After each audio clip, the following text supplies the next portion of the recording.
Welcome to the Bookers Alliance podcast, where we hold the pencil and the pencil is power. Coming at you right now is your host, Marky Mark, along with the man, the myth, the legend, Frank Donaldson. Join us as we discuss the ever-changing landscape of professional wrestling. So hang on tight, you jabronis, and enjoy the ride.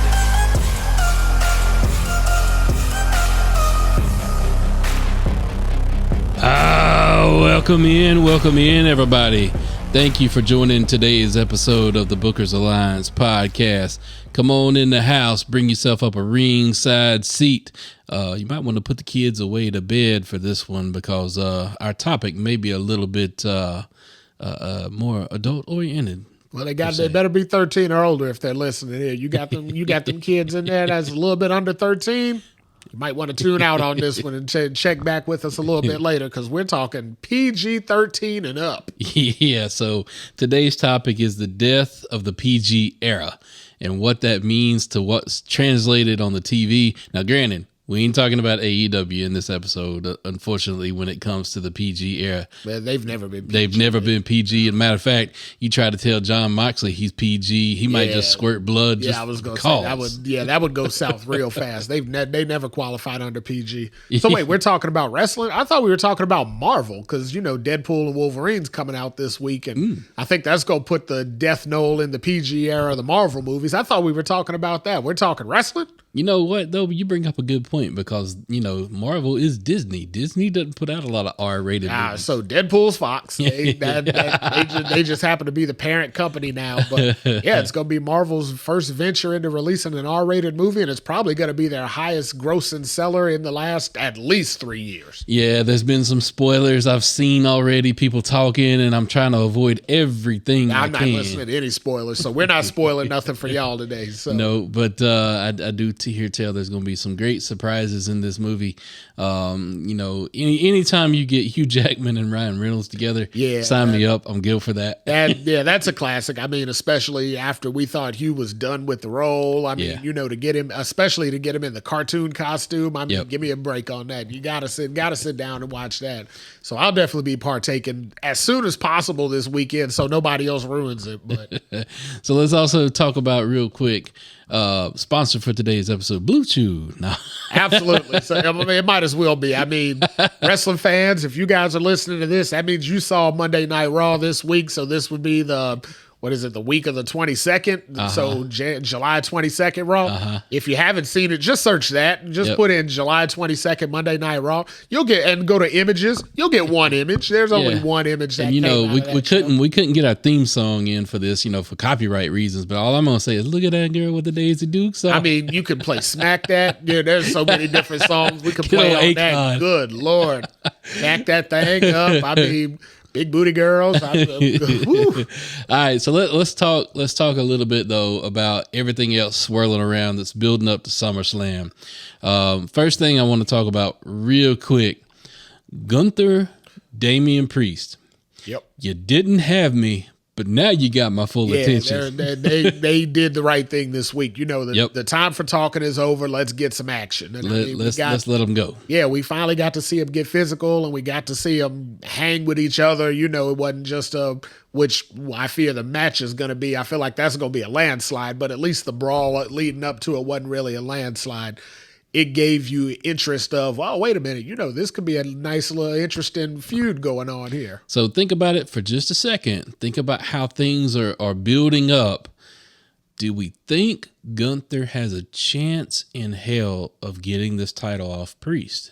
So I think he doesn't have a chance in hell of losing this match at all. Really? There's absolutely no angle that I see of Gunther not winning this title. I mean, even though you've got Bash and Berlin kind of peeking around the corner, he ain't German. He's not a German wrestler. He's Austrian. So there's no need to have him win the title in Germany.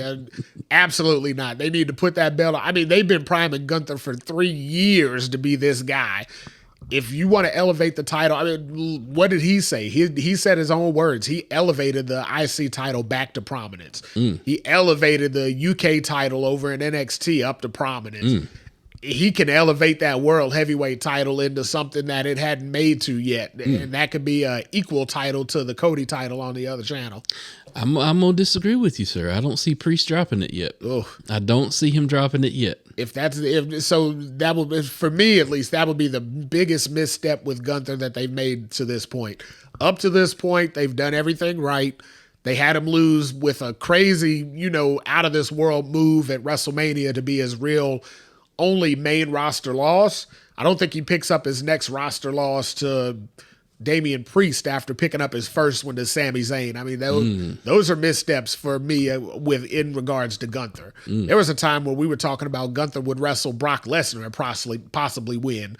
You don't go from that, only elevate yourself further and then lose to Priest. That don't happen. No. He said, no. No. You show me that, you show the channel change, and I went, oh no, I know. I just don't know that they're done with Priest yet. I don't, and maybe he drops it and then chases it. I don't know. I don't feel like they're going to pull the trigger on Gunther for some reason. So it's the secondary feud on that show, right? Right now you got the Seth, Drew, CM Punk thing. That's probably the headline. But you got to do something to get that title up in the headline. And for me, Priest isn't on that level of Seth, Drew, and Punk yet. He just isn't. But God, could you imagine? I mean, we've already seen Drew go one-on-one with Gunther, and he couldn't beat him. Seth, we haven't seen. Thank God for Seth. Otherwise, he'd probably be out with like a collapsed lung or something. I don't know that I want to see Punk and Gunther. Oh, no. Hell, that's broken bones. Punk is retired muscles. At that point. Yeah, I mean, he's definitely going to shatter his chest. Like I said, that's collapsed lung all day for Punk. So, yeah, no. But the idea of Gunther with that title, oh, yeah, he'll elevate that title. I feel like they got to go for it. So let's get into the other players that we were talking about real quick. You're talking about Punk. You're talking about Drew McIntyre and talking about Seth Rollins. Your special guest referee. Now, hold on. Special guest referee. Why does this 3 triangle, whatever we're going to call this right now, why does this seem familiar? Why didn't Bret Hart get in a ring with somebody with HBK as a special guest referee at one point in time, or am I making that up? No, that happened in the title change. Well, HBK was the special guest referee with Bret Hart and The Undertaker, and the title flipped at that point. So I feel like there's this no might title be involved with no this. Title involved, but I feel like this might be storyline driven, like somewhere. Oh yeah, definitely. So first of all, you got three cripples out there. So let's call them what they are. None of those 3 guys are 100%. Drew's probably your best shot, so he would be in the Undertaker role.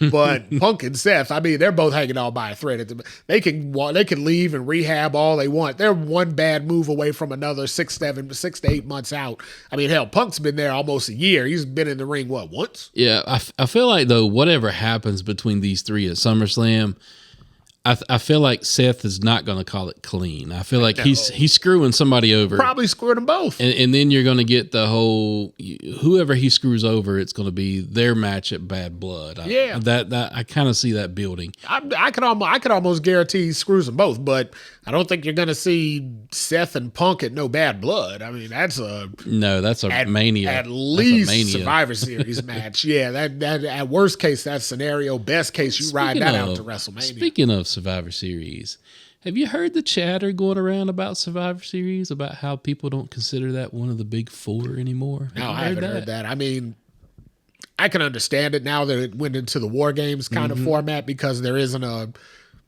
bona fide main event in there. But I mean, think about it. Last year at Survivor Series, Randy Orton came back after a year and a half of being gone. CM Punk came back after a decade and a half of being gone. I mean, you don't do that on a house show in Poughkeepsie one night. You wait for where all eyes are going to be watching.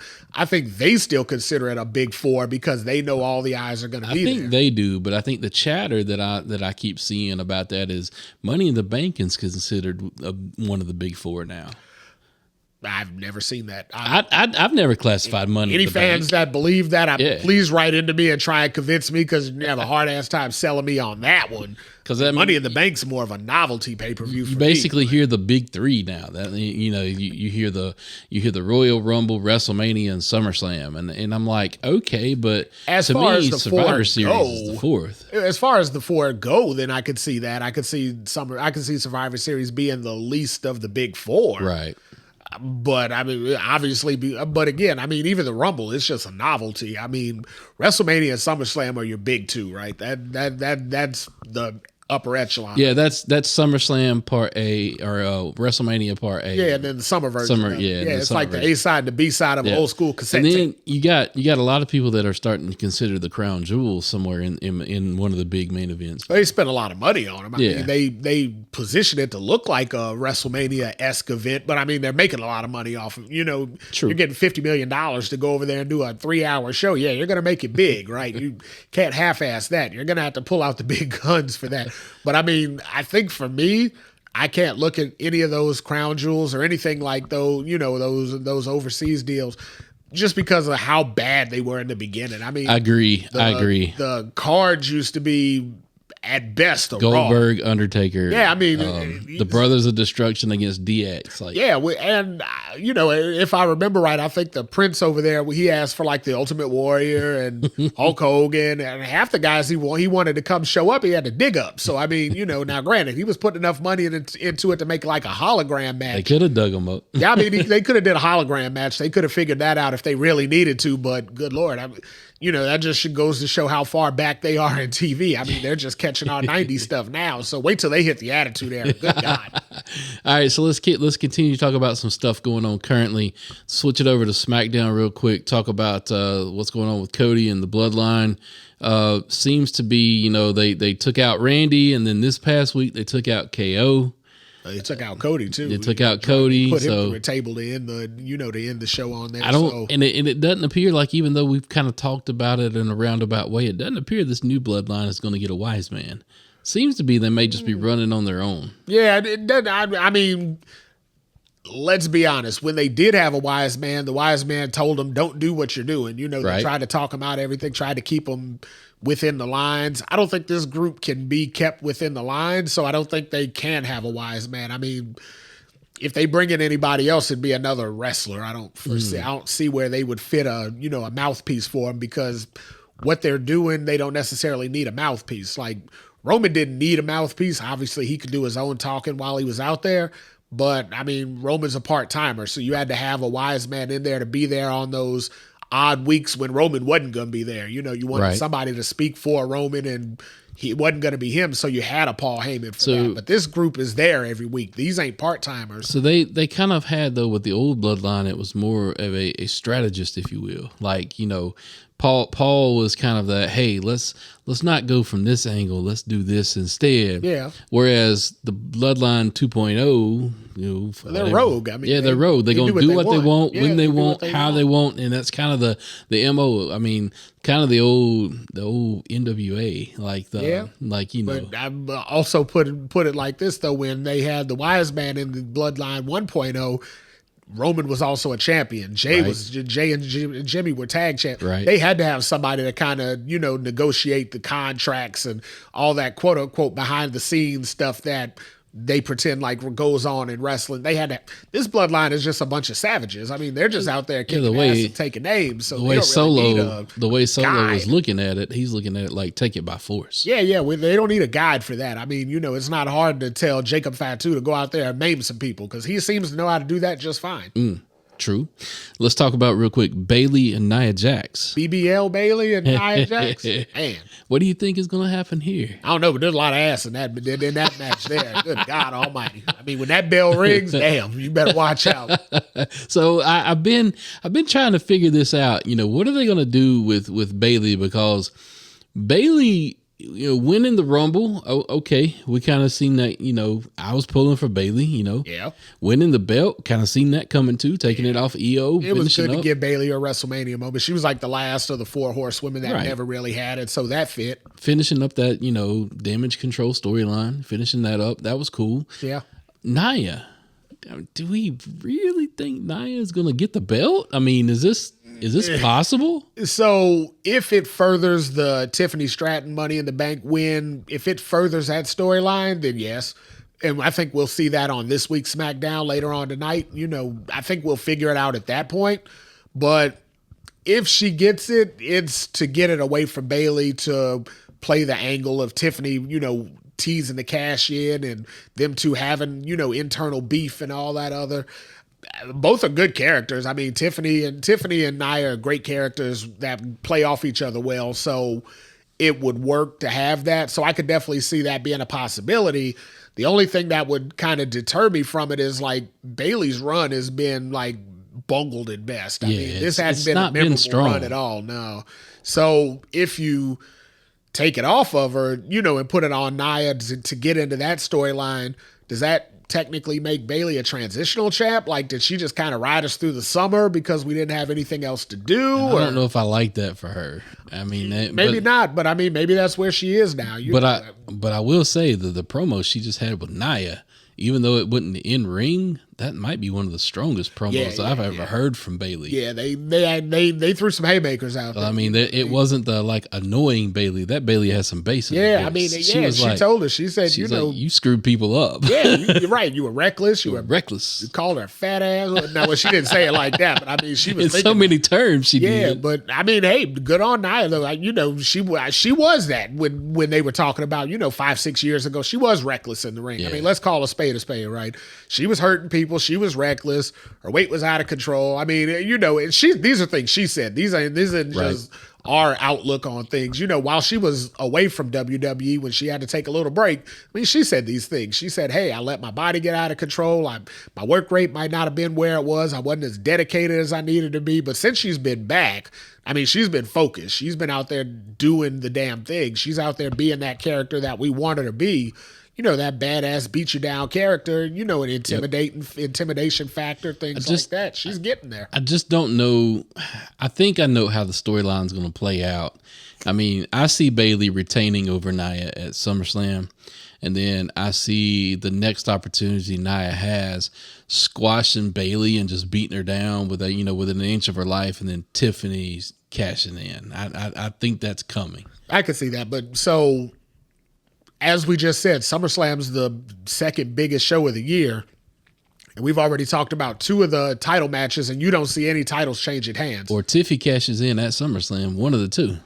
I think it's way too soon for that. We haven't even got the blinged out briefcase yet. That's coming SmackDown. Well, yeah, but you can't bring it out on SmackDown and then jackknife it that night. You got to get some wear out of it. You got to get a month or 2 at least out of that thing to sell merch. They hot shotted Drew's cash. Well, yeah, they ain't selling no more men's Money in the Bank briefcases. That ain't happening. But Tiffany in the Bank backpack, or a Tiffany in the Bank little purse, like a little doggy purse. Hell, they can sell those things to girls. Girls ain't got nothing else wrestling to buy. They need something to buy. Turn that damn briefcase pink.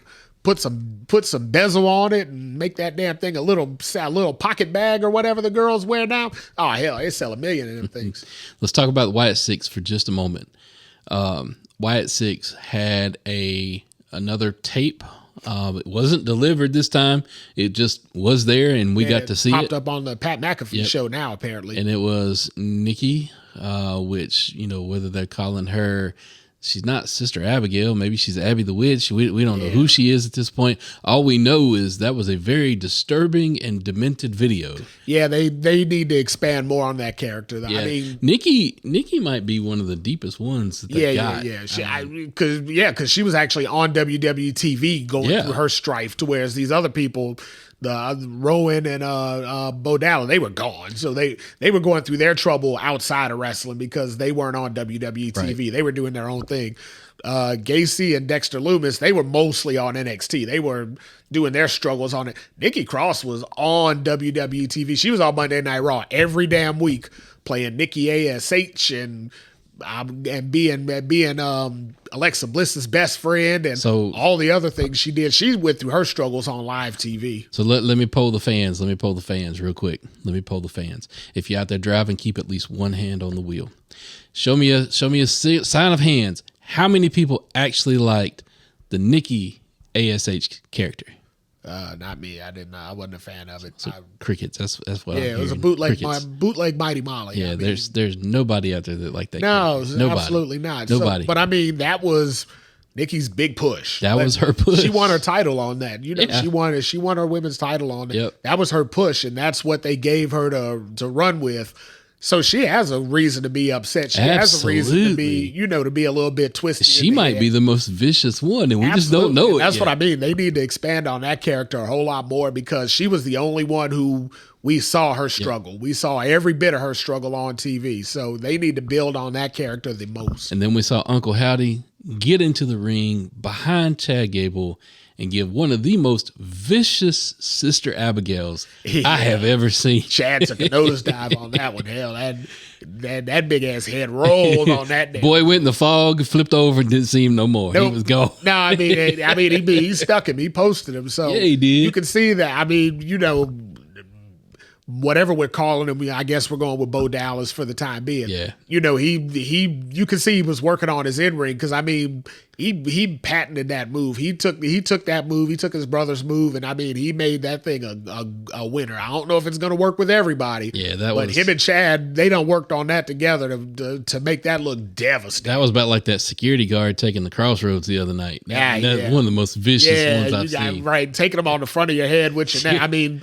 the human neck ain't meant to bend. Right, the human neck ain't meant to bend, but so many different ways, and the way they're bending them ain't that. So let's go ahead and transition this real quick. Let's transition into our topic. That's what I've been waiting on. Hell yeah. But we're talking about more vicious, and that's definitely part of the topic that we're talking about, the death of the PG era. Well, in that topic, we need to transition from the vicious to the delicious. All right, let's work it on over there. Blue Chew, our sponsor. Work our way over to it because you know what I'm waiting to talk about. All right, so let's tease just for a little bit. Oh, it was a tease, all right. That was some teasing going on. Let's talk about the vicious part for a second, though. Let's talk about how the product of WWE seems to be a little bit more oomph in behind their moves. Edgy, that's for sure. So we've seen some moves come out that were previously outlawed. Yeah. We've seen the Vertebraker come back out. Yeah, which was weird. Which was weird, especially the fact Logan Paul was the one that took the fact that, right, and you're looking like, whoo, wait a minute. But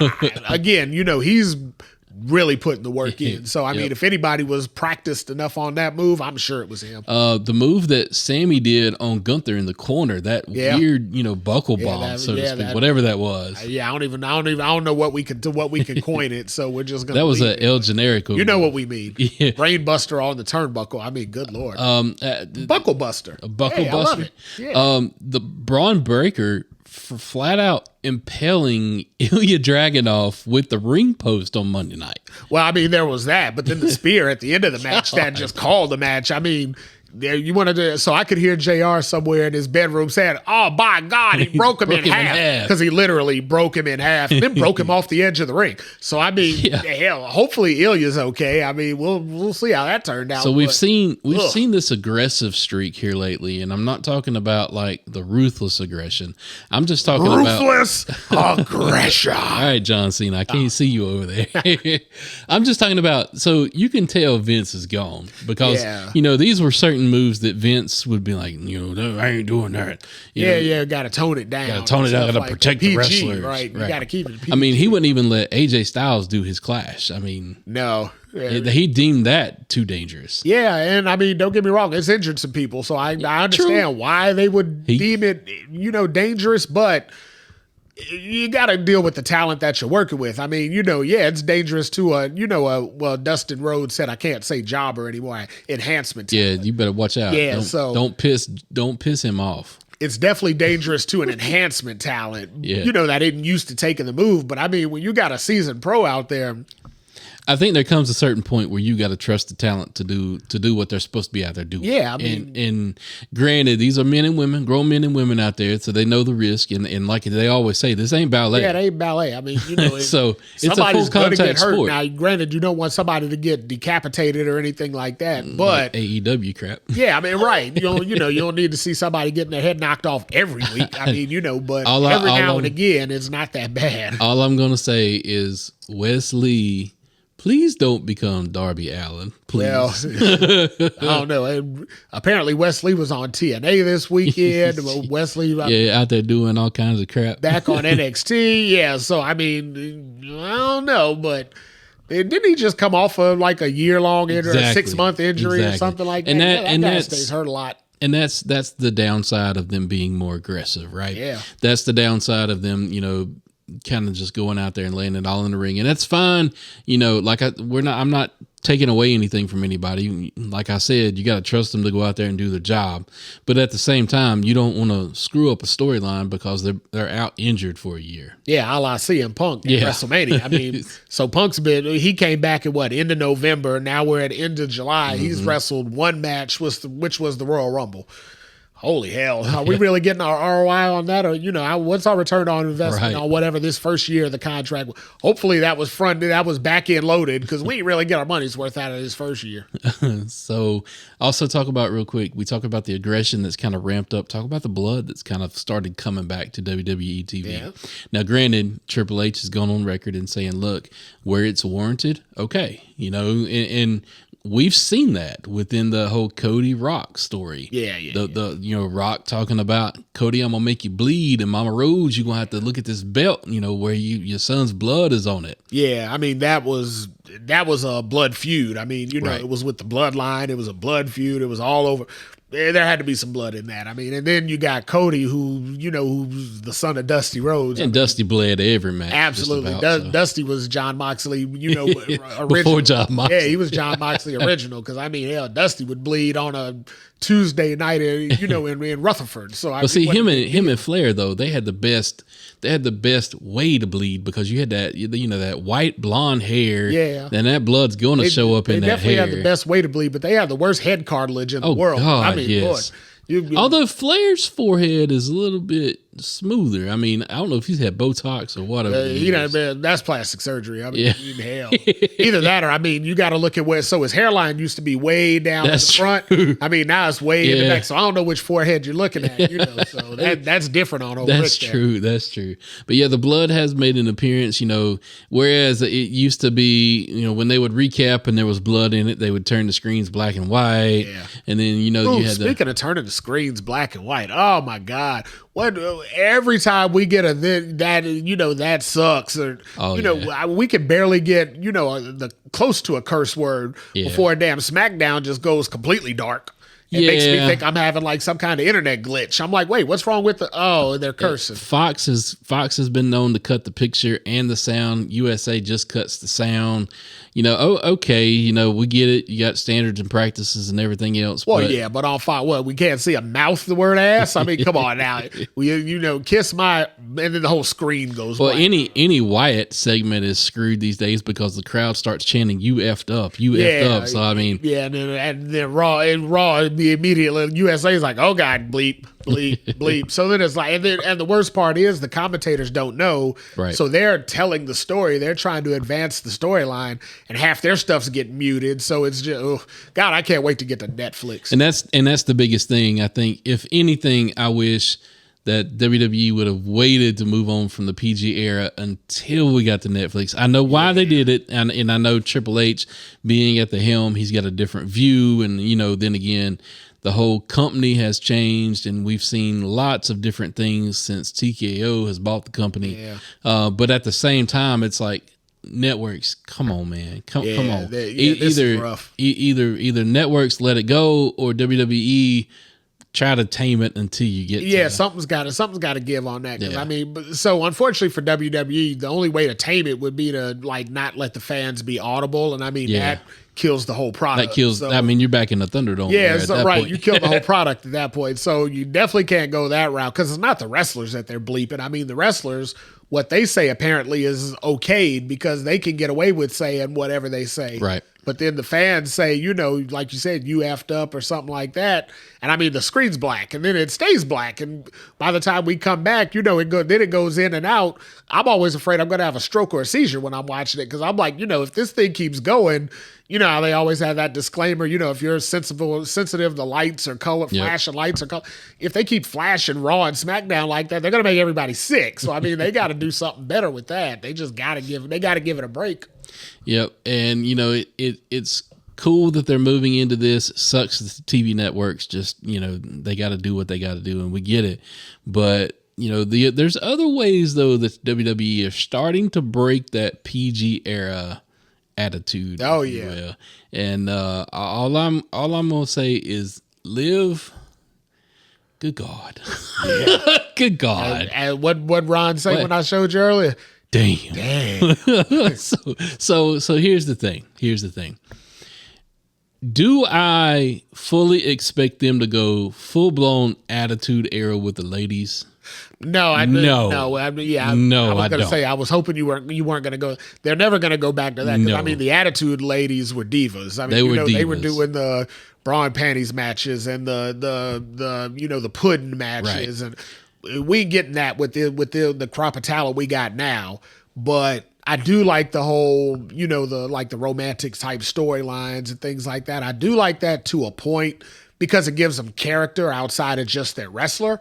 The problem with it is, though, in today's world with social media and things like that, like we all know that Rhea Ripley recently just got married to somebody that ain't Dom. Right. We know that Dom recently got married to somebody that ain't Rhea. Right. We know Liv is actively trying to break that marriage up. That's real. That's real. That's a shoot. So, even Rikishi realized that. Yeah, right. Rikishi put the brakes on with Jey Uso right away. He's like, hey. Y'all put him in there with Rhea. He saw Rhea and Jey Uso, partner up in just comments. They ain't even bumped into each other in person, but just in comments. And Rikishi's like, hey, y'all trying to break up that boy's marriage? Y'all get out of here. Like, So they pumped the brakes on that one. But the Liv thing, there ain't no pumping the brakes on that. That shit's selling, so they gonna sell it. So let me break down something real quick that I'm gonna bring a little bit of real world stuff into what I think may be happening. You about to talk about them shorts, ain't you? Well, it's part of the conversation. Yeah, because that's real world. So in my day, you said Daisy Dukes. In my day, we used to call those coochie cutters. Coochie cutters. Yeah, those used to be coochie cutters. But so let's break down some things real quick and see if you follow me through this. You may disagree with me on some points, but this is just how I'm kind of seeing some certain things. And like I said, I don't think that you're going to get back to the attitude era with the ladies that are on TV. I hope not. I would, although don't get me wrong, that was some of the greatest TV ever put out on a wrestling show in all my life. But well, come on now, you going to justify the Gravy Bowl match? Hell yeah. So back in that day and time of wrestling, Deborah McMichael and Terry Runnels were all stars. They were drawing better than a lot of the men. So follow me real quick and see if any of this makes sense. So coming up through the 50s, 60s, you kind of got the whole. Oh hell no! Those are grandmas wrestling then. Right. You got these are prim and proper ladies, right? Something like that. Okay, so Tony Storm. So then you got you branch out into the 70s, right? 70s, late 60s into the 70s. You got the hippie era. You got a little bit of the rebellion coming in, things like that, right? Yeah. The 80s, things still seemed conservative, right? And then the 90s, hell, the 80s they kind of went away. Well, and then the 90s they just ripped the Band-Aid off. Right? Yeah, so it was total anarchy. It was rebellion. That's what the 90s was about. Yeah. So, you gotta, so if you think of the representatives of the eras, in the original where you said you had, Fabulous Moolah and Mae Young, those were your women's wrestlers. Mm-hmm. Then you transitioned in like the 80s where you started bringing in, like Wendy Richter and Rockin' Robin. So, Wendy Richter was tied in with Cyndi Lauper and things like that. So you started getting more secular, but they were still, they were wrestling their leotards and all that other.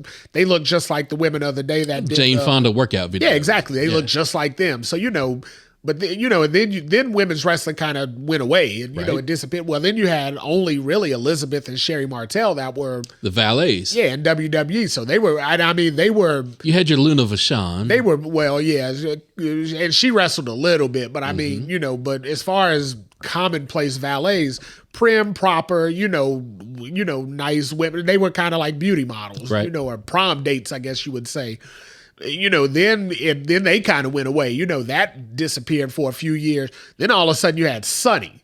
Yep. Who, when they brought Sunny in, she was a body donna. She had her little workout outfit on. She was basically the updated Jane Fonda, right? Yep. She was like the 90s version of Jane Fonda. Well, the problem is the internet came out around that same time. And then Pamela Anderson came out around that same time. And teenage boys had computers in their bedrooms with the lights off came out around that same time. And Sonny took a turn. Yeah. That Body Donna shit was out the door way past that. At that point, when she was the most downloaded diva in all the world for a while, that shit changed. All of a sudden, she wasn't just a bodybuilder or a workout girl no more. At that point, she was a diva. So let's continue this transition though, and see if where I land this thing. See if it kind of makes sense to you. So we talk about the Divas era in the 90s. The Band-Aid got ripped off. Sable's top got ripped off. Sable's top got ripped off. Jackie's top got ripped off. You had them posing. The Cat's top. Tops got ripped off every week. You had them posing for Playboy. You had all kinds of things happening. Hell right? Yeah. So the good old days. Then came the 2000s, where it was like, I'm still trying to be seductive, but at the same time, we're not pushing the envelope that far anymore. Well, in the early 2000s, that's when we officially entered into the PG era, right? So we couldn't push that envelope anymore. So, I mean, your Sables and Tori Wilsons and Stacy Keeblers, they had to tone it down miles from where they were at. So we came through the PG era. Now we're starting to take another turn, but also pop culture and the landscape of what we're turning into right now is a little bit different, especially of, the female genre. If you take it from the look of where in the 90s it was rebellion, in the 2000s it kind of pulled back. Now you're starting to see people push the envelope again, but now it's not necessarily pushing the envelope. Now it's look, I got an OnlyFans. That's what, the women are saying. I got an OnlyFans. Yeah. So, they make more money on that. Make money on that than you do in wrestling. Yeah. So, I mean, and I'm sorry, Mandy Rose, that's prime example, right? Yeah. And then you look at, what's her name? What's her real name? Macy Australia, Lacey Evans. Lacey Evans. Yeah. She left and she started doing that, right? Yeah. So now you've started to see women, whereas instead of rebellion, it's more as, this is my body. I can do what I want to with it, and by no means am I trying to speak for our lady wrestling fans, but just an observation as to what I'm seeing. You're seeing Liv start to turn that corner, and she's like, look, I know what my assets are. Yeah, absolutely. And I'm going to start using them. Yeah. And, well, I mean, and you said it was, kind of akin to pop culture. I think it's just akin to culture as, in and of itself. That's where society headed during that time frame was, women should be in control of their own body, just because men ogle that's the men's problem. That's not, if a woman's wearing a mini skirt and three men, move to attack her, that's not her fault. That's his fault. And just society didn't have common sense enough to think of it that way before. It was so easy to cast the blame because you don't want to put the blame, that guy was tempted by that. Well, no, he wasn't tempted. He was just an asshole. I mean, right. Hell, that had nothing to do with it. He had no common decency. Right. It looked good and he just thought he could take it because he was entitled to. I mean, and that changed in the world. Mm-hmm. So the women changed in the world. They went from being divas with puppies and Vince McMahon making you be your girlfriend and all that other to, no, hell, we're athletes, we're wrestlers. We're here to do a job and we're going to do it, and that's it. Right. The society changed that way. Now, we're not going to delve too far into that. Society may be turning back the clock a little bit here now, so we may be able to get puppies you might. And pudding matches here soon, but we ain't got them right now. So as of right now, we're still working on the, athlete's perspective. But like you said, Liv has the wherewithal to say, hey, yeah, I can be an athlete too, but I'm not the best athlete. I'm not, I'm not Charlotte Flair. But I still got something that'll bring the boys to the yard. So she put that milkshake shake. And I think that was evident by what she said. Well, I mean, what she had to say was, look, he likes women who look like me. Yeah, she ain't hiding the fact that she's trying to seduce him based on her looks. And but although she also leaned into the fact that Dom did. I mean, well, she did last week. This week she kind of played back off of it because originally last week in this, in the dual screen, the split screen they did, she said, I didn't know what you saw in Dom at first, but the more I started checking, and that was true. Because let's be honest. I mean, when you look at Liv Morgan, you put a picture of her next to Dom. That's a match made in hell right there. That don't work out. No. But then when Liv comes out and says, I just want him because I look like this and I know I could take him. Now that leans way more into realism than anything else because, not Liv per se, but the character she's playing, a lot of women believe that, they believe based on just their looks alone, they could take any man just like that. And shit, if you look like Liv, you got a good chance to do it. So, I mean, I understand it, but I like the way they turned the angle where Dom had to, he shut her down and said, no, that isn't how it is. Right. This is my mommy and blah, blah, blah. It empowers women again. It lets them know that, hey, looks ain't everything and all that. But now where is all this going? Dom is going to screw over Rhea. You know it's coming. I thought you were going to say he's going to screw Liv. And I'm like, wait a minute. Well, hey. that might have to. That's when the divorce papers get filed. That's where Rey Mysterio speaks out like Rikishi did. All right. So, as we've discussed, how things are changing, the death of the PG era, is it good for the fans? I believe so. I believe it's great for the fans. It's definitely great for Netflix. I feel like Netflix is chomping at the bit to get a hold of this type of content. Do I believe it's good for my 6-year-old little daughter? Ooh, I ain't got one of those, so I don't have to worry about that. So that's where the wrestling fan and the father starts colliding. Yep. And that's a topic for a different Good day. luck, sir. All right, everybody, reach out on our social media platforms. Let us know what you thought about this topic. Let us know if we're overlooking something and you wanted to add to the conversation. Drop us a line. But with that, we appreciate you, everybody, and we bid you adieu. Ooh, look at them jeans. Today's podcast was produced by SBP. You can find our podcast on all major podcast platforms. Also, connect with us on our social media accounts. Search for The Bookers Alliance on Facebook, Instagram, YouTube, and X.